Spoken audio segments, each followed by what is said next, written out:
Ancient Egypt, where a conspiracy might use a wax doll and magic words to kill the king. In the empire along the Nile, what seems bizarre now was the norm. Like the pharaoh's favored people. Dwarfs could dance the sacred dances of the gods. Their recreational habits. One scholar suggests that possibly a lot of people in ancient Egypt were high a lot of the time. And sex after death. In some cases, mummies have rods that are inserted into the penises to make sure that they would have erections as well. Beyond the walls of the palace, inside the royal tombs, a journey into the strangest corners of ancient Egypt.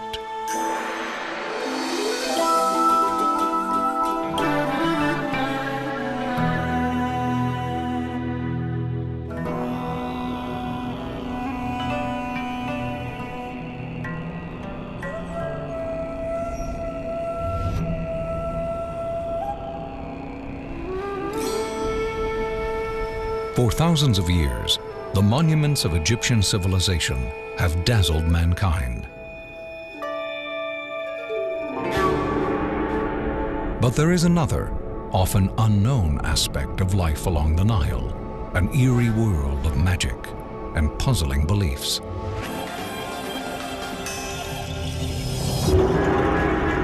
To understand this ancient culture, we travel back 5,000 years and examine the strange ways that Egyptians lived and died.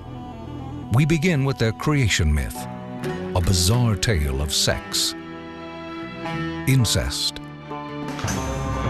and violence.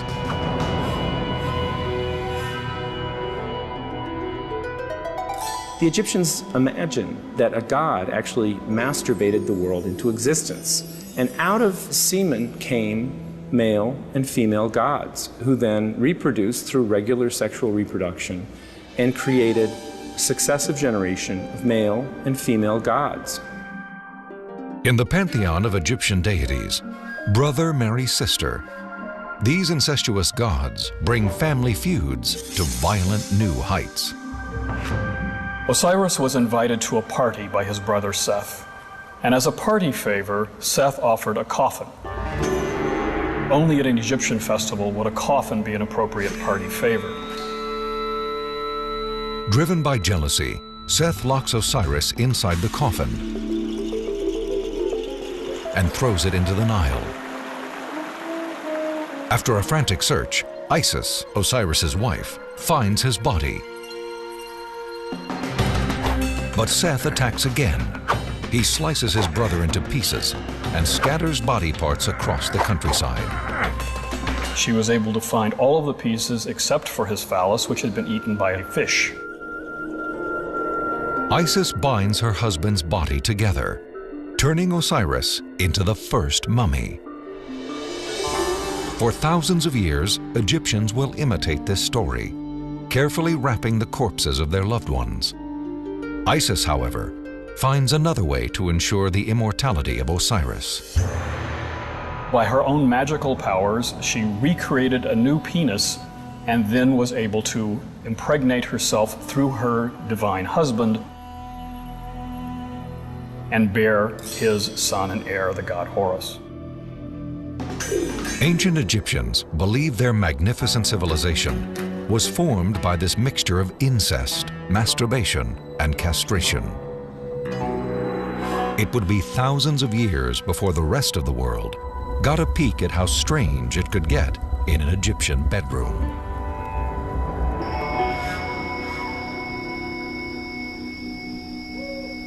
(1821). Egypt's empire is long gone. European armies occupy her land. French consul Bernardino Droviti combs through the ruins of an ancient village called Deir el-Medina, looking for artifacts.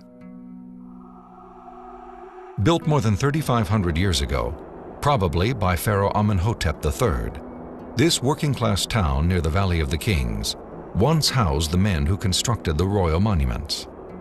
That is a very important village that we can know a lot about marriage, about love, about life of an ordinary Egyptian who really created the tombs.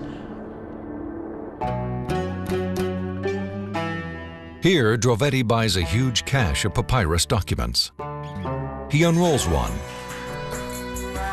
and finds a set of shocking erotic cartoons. It has got wild scenes of men and women in most contorted positions, performing intercourse in the most bizarre ways with all sorts of different accoutrements. I mean, they're hilarious scenes. We're not really sure what this is about.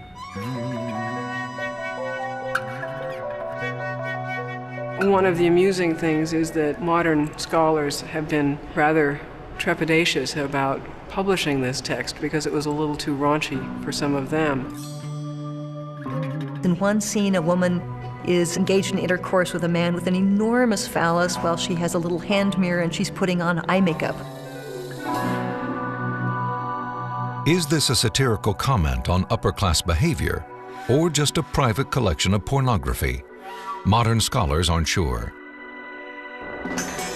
But in the village of Deir el-Medina, archaeologists did find evidence that sexual vitality was on the mind of the average Egyptian. The ruins of the village were littered with statues of Hathor, the goddess of love, and Bes, the male god of fertility. Bes is portrayed as a dwarf with a large phallus. Married women often tattooed images of the dwarf Bes on their thighs. Egypt was a very sensual society.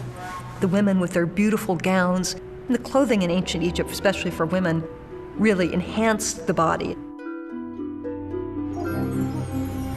Oddly enough, there's no real record of the disapproval of premarital sex in ancient Egypt. We don't even have a word for virgin, which is very odd, because we have so many written records. Most women married soon after puberty, at age 12 or 13. Boys a few years older. Scholars believe there was no wedding.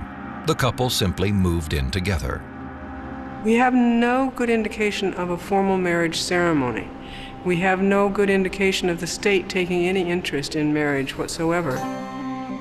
After marriage, however, the rules changed. Adultery was considered shameful. In Deir el-Medina, archaeologists found legal records that suggest it was not uncommon. There's one man named Paneb, a famous workman at Deir el-Medina, who was really unbelievable. He had sex with a lot of women who were married, and he even had sex with a woman and her daughter, and his son had sex with the same woman's daughter. When faced with marital woes, the Egyptians invented a solution that isn't strange at all by today's standards: divorce. What you have is actually much more like modern-day United States, and that is serial monogamy. That it was relatively easy for either a man or a woman to divorce the spouse for cause or just because they don't like them anymore. One of the mysteries the ancient Egyptians tried to solve was how not to get pregnant. Medical documents describe several strange forms of contraception. Things like honey and a combination of dates and acacia bark. They would be substances that would be inserted into the vagina, and among the least appealing are things like crocodile dung.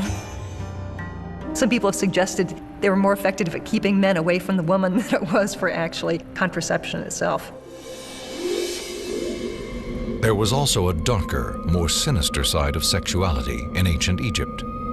One book of dream interpretations describes fantastic scenes of women having sex with a crocodile, a serpent, even a mouse. And some families felt the need to protect their loved ones against necrophilia.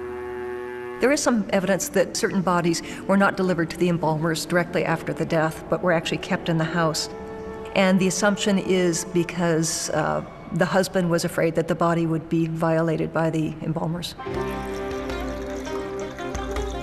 Scholars have speculated that working with the dead gave embalmers such an awful odor that not even prostitutes would sleep with them. If the behavior on the streets of Deir el-Medina seems odd to us, In the halls of the pharaoh's palace, it got even more perplexing. Imitating their gods, these ancient kings sometimes entered into incestuous marriages. In order to ensure that the line was as pure as could be, they very often wound up marrying their half-sisters or sisters or someone in the family. This chair belonged to Sittamun, the daughter of King Amenhotep III. In one of the more bizarre episodes of Egyptian history, she also became her father's spouse, sharing the title of Great Royal Wife with her own mother. Wives played important roles in serving goddesses as priestesses, so it's not at all clear that they were bedmates. Pharaohs maintained large harems of secondary wives and concubines, sometimes hundreds of women. This allowed them to put their own stamp on the imperial gene pool. Ramses II, for instance, fathered 55 daughters and 45 sons. This may explain why the first part of his royal title was Powerful Bull. Sex was important enough to the Egyptians that they didn't want it to be interrupted by death. They saved their strangest sexual ideas for the afterlife. Early religious texts assume that a man will be able to revive fully and will be able to have sex again in the afterlife. In some cases, mummies actually have rods that are inserted into the penises to make sure that they would have erections as well. After King Tut's mummy was discovered in 1922, archaeologists examined and photographed his penis. It had been positioned as if fully erect. One expert commented that the king had been flattered by the embalmer's work. However, when researchers X-rayed the mummy in 1968, the organ appeared to be missing. It was feared that a member of the expedition had stolen it. The speculation ended in 2005, when Dr. Zahi Hawass conducted a CT scan. Tut's penis was right where it should have been, and not on some antiquarian's bookshelf.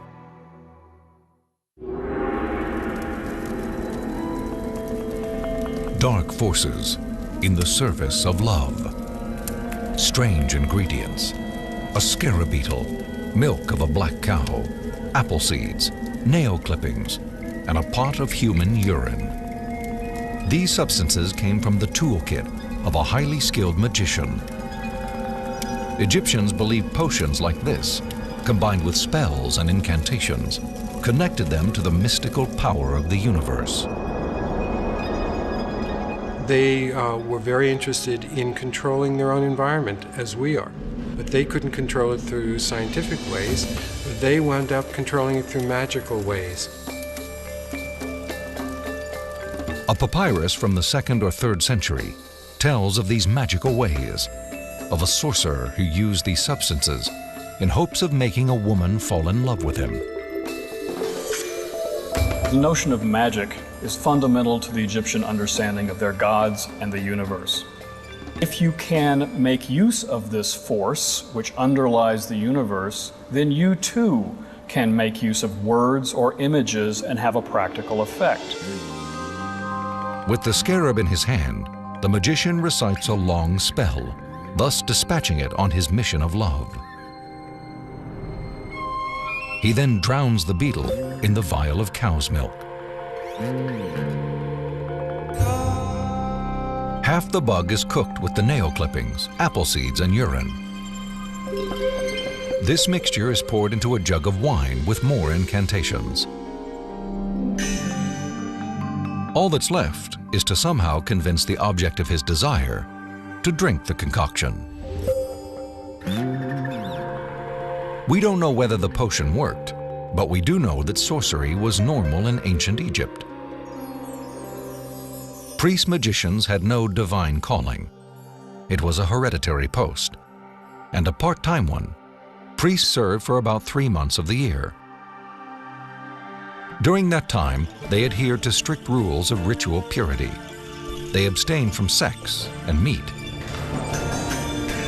To get himself in the mood for spell casting, a conjurer might chew the flowers of a blue lotus, a plant known for its psychedelic effects.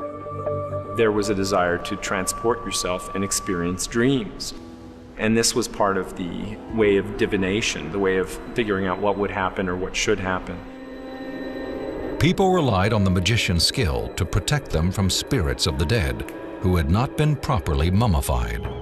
Egyptians feared such ghosts stalked the world, spreading evil. There were magical ivory knives designed to draw a protective circle around the bed to protect you in the evening. And these have figures of protective gods brandishing knives to ward off demonic forces that might attempt to cross that line. A conjurer could also create a magical text like this one. Written more than 2,700 years ago, it was probably commissioned by the father of a young child.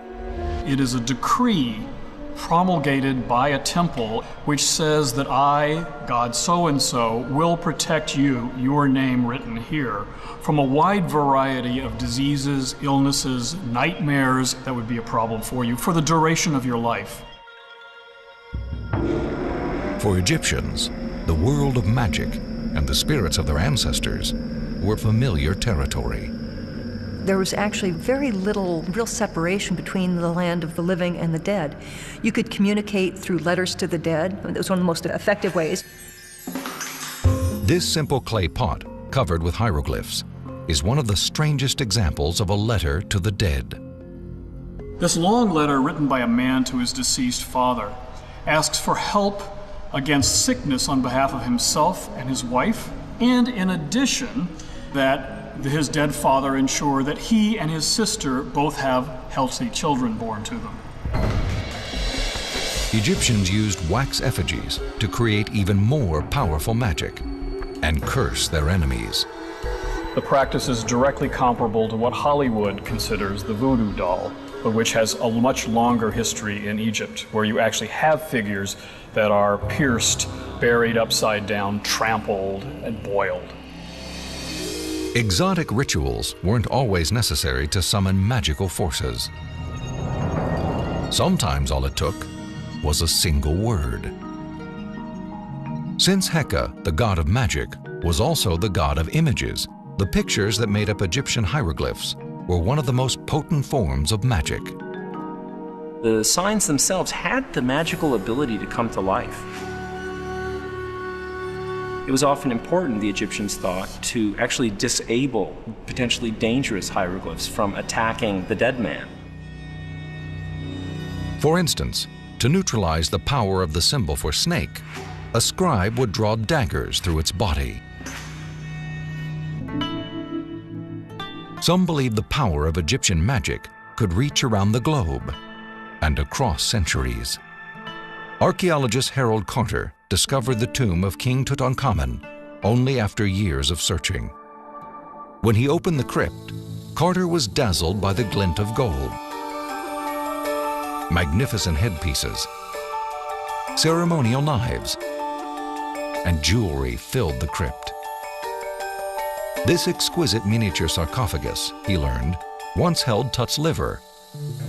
It also contained something much stranger: violent curses. Hieroglyphs inscribed in the gold lining threaten a painful death for anyone who disturbs Tut's remains. Some believe these curses actually worked. Lord Carnarvon, who financed the Tut expedition, died of a mysterious infection only a year after the discovery. At the moment of his death, Cairo was darkened by a massive power failure. More than 2,000 miles away in London, Carnarvon's dog began to howl. Newspaper reports of the time detail the deaths of more than 20 other men who had entered the tomb. It created in the mind of the newspaper reporters the curse of the pharaohs and all these things that captured the hearts of the people. Experts attribute the deaths to something much less strange. They say Carnarvon died from an infected mosquito bite, and others may have been affected by bacteria or poisonous gases in Tut's ancient crypt.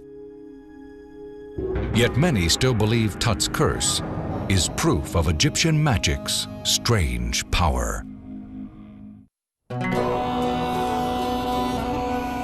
Egypt, 15th century BC. Pharaoh Hatshepsut, a self-proclaimed king, was lord of the Nile. Hatshepsut was a popular leader, masterful politician, and skilled diplomat, whose bearded image appeared on statues and tomb paintings. The strange thing was, this king of the Nile was a woman. Hatshepsut was the daughter of one pharaoh and the wife of another, her own brother. When her brother died, Hatshepsut's nephew ascended the throne. She became his regent, in charge of making important decisions. She evidently got tired of being just the regent and declared herself king. She had herself represented as a king with a beard and wearing the male kilt usually rather than the woman's dress. Only a few women ruled Egypt. The last was Cleopatra in the 1st century AD. For the men who ruled, the palace was a place where their every whim and strange desire was satisfied. They were filled with beautiful women who were part of the harem, probably, or let's say women who were part of the pharaoh's entertainment.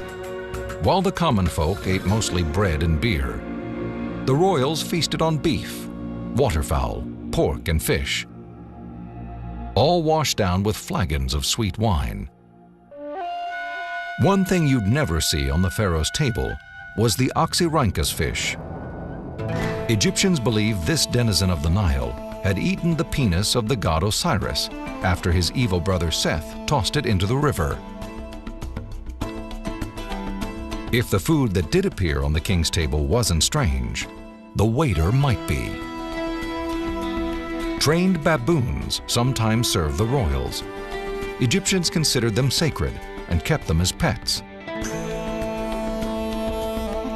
They also put the simians to work as fruit pickers and even bathroom attendants. An equally odd Egyptian belief was that dwarves were close to the gods. Dwarves were often brought in to entertain the pharaoh. Dwarfs were considered by the ancient Egyptians to be special players in Egyptian religious roles. They could dance the sacred dances of the gods. They amused the gods. Egyptians treated dwarves with reverence and respect. They were not only entertainers, but held important positions. This statue from the 23rd or 24th century BC shows the dwarf Seneb, a royal attendant and priest, with his family. Because of their stature, they were considered to be eternally youthful. And in ancient Egypt, this idea of youthfulness, in other words, rebirth, not dying, was a very important symbol to them. Celebrations were not just for the Egyptian pharaohs. In a workers' town like Deir el-Medina, the people who built the royal tombs took time off to celebrate important feast days and to let off some steam in their own way. Religious festivals were really raucous. They were like Mardi Gras, a little bit more free sexuality than you normally get up to, under the cover of the erotic influence of the goddess Hathor, the goddess of revelry and love and sexuality. The party atmosphere was enhanced with generous quantities of beer, sipped through straws. Even children drank it. Ancient Egyptians loved their beer. By the time we reached the historical era, beer brewing and bread production was already commonplace. Egyptians made bread and beer from the same crop, barley. To brew beer, they first soaked the grain so it would sprout, a process known as malting. Malting produces enzymes that will help turn the starch into sugar when the grain is boiled. This step, called mashing, also sterilized the brew. Pure water was a rare commodity in ancient Egypt. The Nile water was already polluted. It had devastating organisms in it, and beer was a safe beverage to drink. The Egyptians didn't just drink beer for their health. The next step, the fermentation, turns the sugar into alcohol. Straws could be used to penetrate the upper layer of floating debris. Ancient beer was somewhat sweet, which have been characterized as tasting something like Chardonnay. Alcohol was probably not the only intoxicant used in the village of Deir el-Medina. There, archaeologists found hundreds of small clay vessels that once held opium. The drug was also used as a teething remedy for infants. One scholar suggests that possibly a lot of people in ancient Egypt were high a lot of the time. Decades of research amid the ruins of Deir el-Medina gave archaeologists a unique look at the details of daily life in Egypt. They found remnants of the mud brick houses that most Egyptians lived in. They were surprised when they uncovered toilets. Poorest people in villages would do probably what the poorest people do today, which is go outside the house in the desert. But the wealthy had toilets. They had both wooden toilet seats and there are stone-carved toilet seats for the very wealthy. So someone like a general or a major city administrator would have his throne, if you can consider it that. Millennia before the invention of toilet paper and modern notions of sanitation, men and women, rich and poor, simply used their fingers to wipe themselves. The Egyptians invented the idea of the bathroom. It was a place for both men and women to fuss over their appearance in private. Egyptian men wore elaborate wigs made out of human hair. Nevertheless, they worried about going bald. They rubbed the milky juice of lettuce leaves on their head in hopes of sprouting hair and attracting women. Lettuce was the favorite food of the male fertility god, Min. The god Min is frequently shown with lettuces behind him. The oil from the lettuce leaves is seen as being the equivalent of semen. Living in the desert, the people of Deir el-Medina were plagued by lice. Egyptians kept their hair short and shaved their body hair. The Egyptians took regular baths, scandalized the Greeks who thought they bathed far too much. The Egyptians were the first ones to actually create a form of soap using natron, a naturally occurring bicarbonate of soda. And they used this to clean their mouth, to clean their body, so that when they went into special sacred spaces, they would be ritually pure.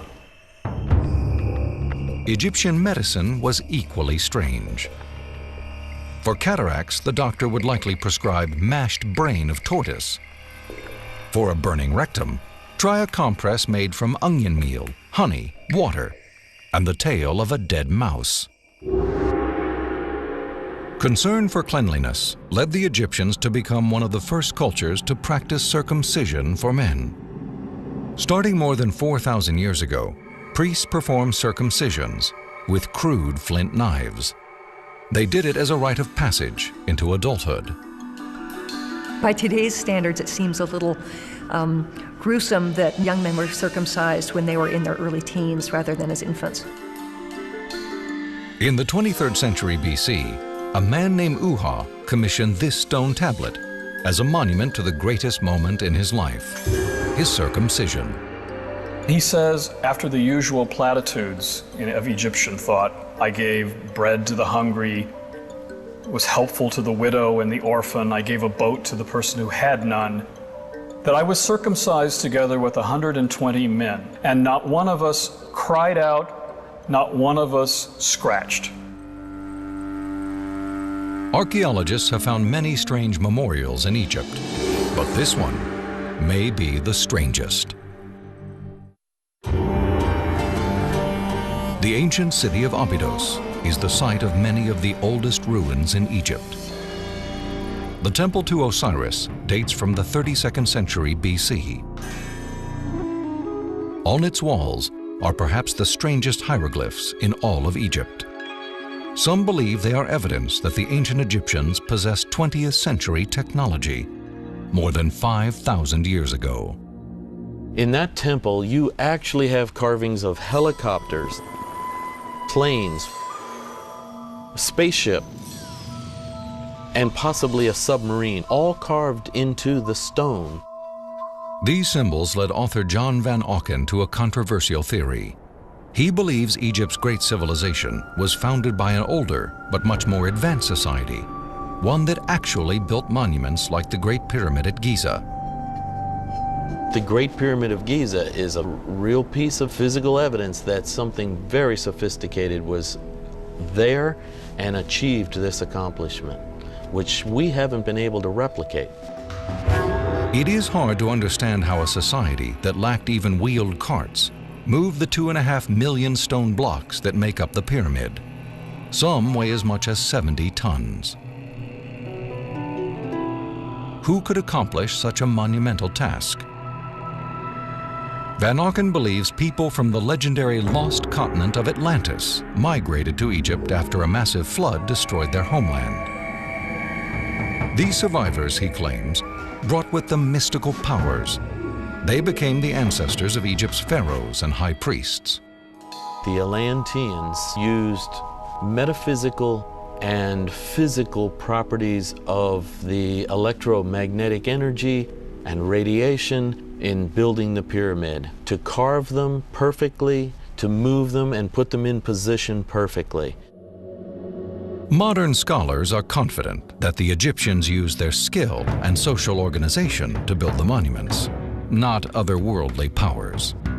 This is selling the Egyptians short. If you look at the interior blocks of the Great Pyramid, you find that there are quarry marks by the Egyptians themselves. So if you had space aliens who built it, they had to be space aliens who could read and write Egyptian. Experts believe that the odd symbols at Abydos were actually created by stone carvers, correcting earlier mistakes. You know, I have been working at Giza for the last 25 years, excavating, revealing secrets from the sand. We never discovered one single evidence to tell us anything about lost civilization at all. Egyptians didn't just construct stone monuments. They also built a sophisticated social structure with their own ideas about justice. Medinet Habu, Egypt, 12th century BC. A group of royal wives, generals, harem officials, and priests meet secretly in the pharaoh's palace. They're planning a murder. In the ancient world, some killed with knives, some with poison. These villains are using the strangest weapon of all, magic.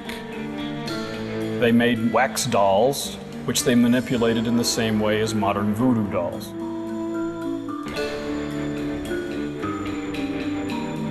But what is clear is that magic was completely legal because the texts were taken from the royal library. What was illegal was the name of who is going to be attacked. That name was Ramses III. He eventually uncovered what court records call the harem conspiracy. One of his own wives had hatched the plot. She hoped to kill the pharaoh and put her son on the throne. That's something we would have no idea about if there hadn't been discovered a text that describes legal proceedings against a series of men who were in cahoots with the queen. We have the punishments that were meted out to them, which were invariably death. Members of the royal family who participated were allowed to commit suicide. Dozens of others were executed. Although the text doesn't specify how, it is certain that the pharaoh's vengeance was slow and painful. Typical Egyptian execution methods included burning alive and excruciating death by impalement. What we see from the hieroglyphs must have involved a large pole erected in the sand, sharpened, and the human being still alive being forcibly brought down on that pole until they died.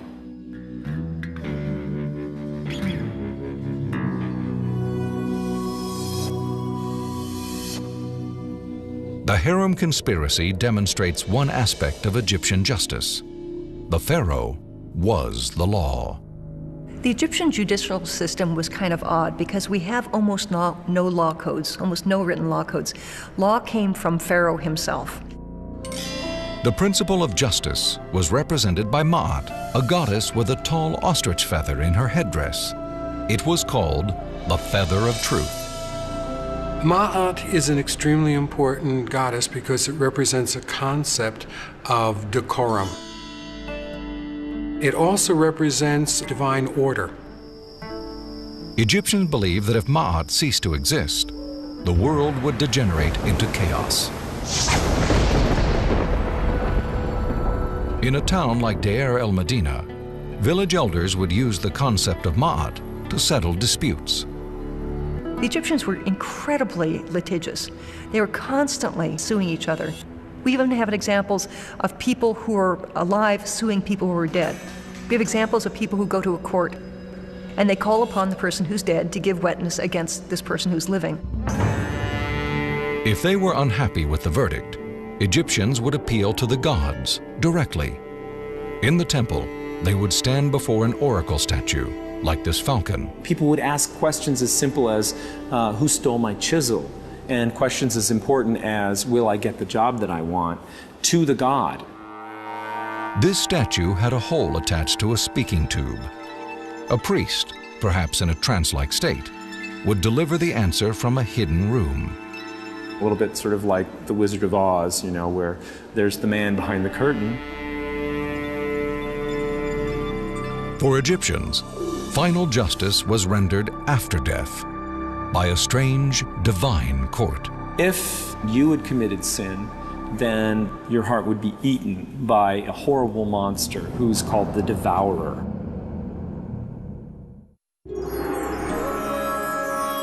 Perhaps the most bizarre thing of all about the ancient Egyptians is that they believed their strange habits would continue forever, even after death. Immortality was at the heart of Egyptian civilization. Over thousands of years, they developed elaborate rituals to prepare bodies. This way, the dead were ready for the perilous journey to the next world and judgment by the gods. The journey to the afterlife really was seen as a physical journey in ancient Egypt. And what was really important was that the body be made whole and that the soul, in its various forms, could return to the body eternally.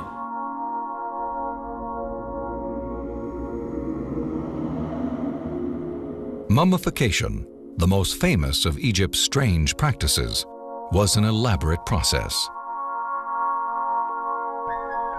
First, attendants carefully washed the corpse. Using an iron hook, they crushed the brain, pulled the pieces through the nasal passage, and discarded them.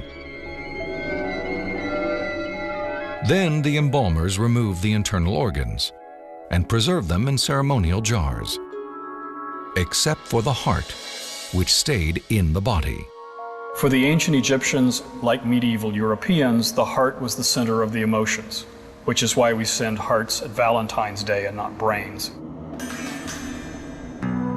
Sometimes Egypt's burial practices took a toll on the living. Early in its history, the pharaoh's servants and even high officials were ritually killed, perhaps with poison, and placed in the royal tomb. This was to ensure the king would be cared for in the afterlife. As Egyptian civilization advanced, this grisly ritual was abandoned. Substituting for the dead retainers were stone figures which imitated all the various actions you needed your assistants to perform for you. To keep the deceased company in the afterlife, tombs were filled with a menagerie of mummified animals: baboons, cats, dogs, alligators, and birds like this one. Even in ancient times, this strange practice attracted attention. Greek travelers reported that Egyptians worshipped cats and would shave off their eyebrows when the family pet died. Selling feline mummies as tourist souvenirs became a common and lucrative sideline for some temple employees. Although they revered cats just like so many other animals as sort of avatars or manifestations of gods, they killed hundreds and thousands of cats because they would raise cats in temples kill them, mummify them, and sell them to pilgrims. This was big business in ancient Egypt. Archaeologists found even stranger things inside crypts, including a working toilet. Before the crypt was closed, priests equipped the mummy with amulets, magic jewelry, and books of spells. Preparation for the strange and perilous journey to the land of the dead.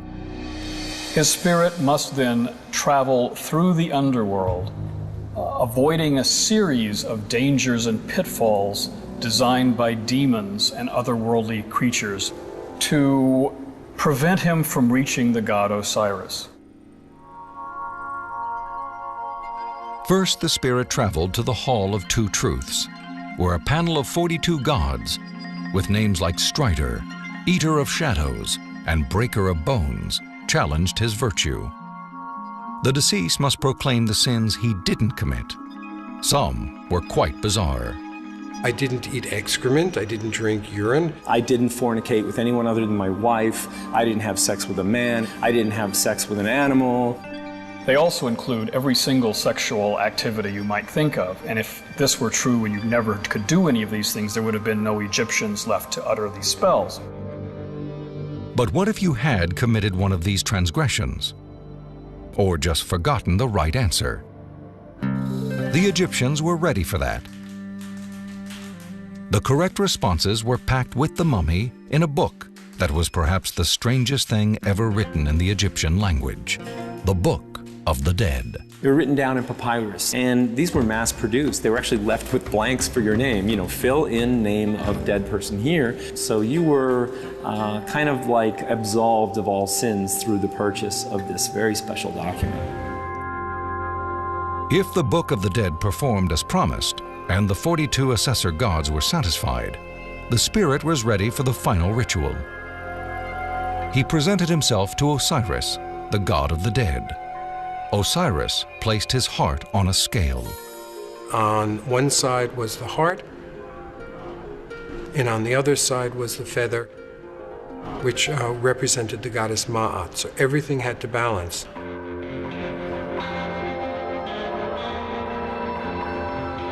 If your heart was heavy and you had committed sin, then the pan would hit the floor and clatter.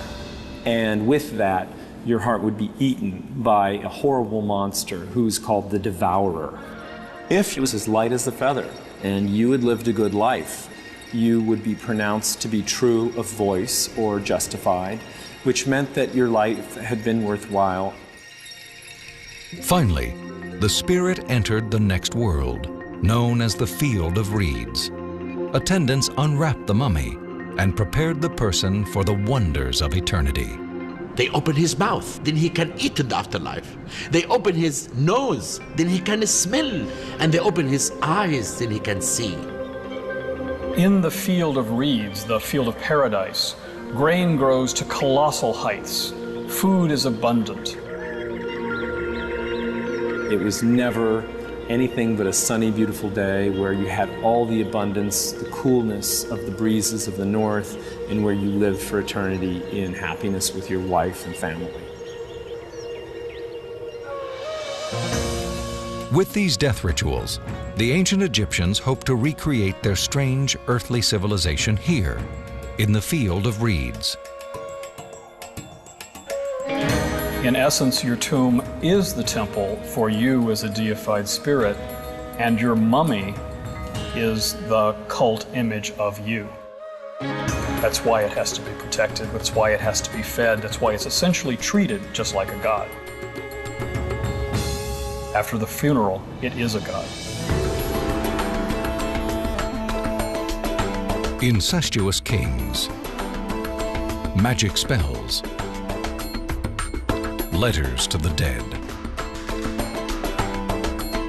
Ancient Egypt's way of life and death seemed strange and distant. Yet even with their fascination with baboons, dwarves, and mummies, Egyptians created a culture whose soaring monuments are still with us today. Almost 2,000 years after the last pharaoh, the magnificence of Egyptian civilization and the strangeness still dazzle us.